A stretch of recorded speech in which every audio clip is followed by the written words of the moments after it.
If you need to cancel a pending transfer on Brookline Bank, follow these straightforward steps to ensure your request is processed correctly. Step 1. Log into your account. Access your Brookline Bank online banking account by entering your username and password. Make sure you are using a secure internet connection. Step 2.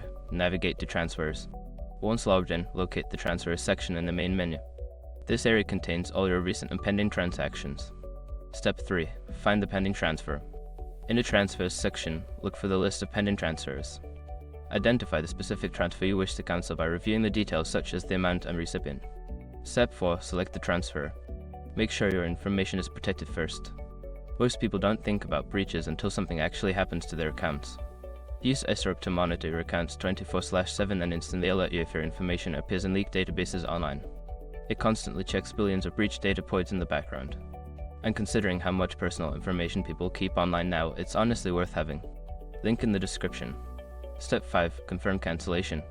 Follow the prompts to confirm the cancellation of the transfer. Make sure to review any confirmation messages to ensure the transfer has been successfully cancelled. By following these steps, you can easily cancel a pending transfer on Brookline Bank. If you encounter any issues, consider reaching out to customer support for further assistance.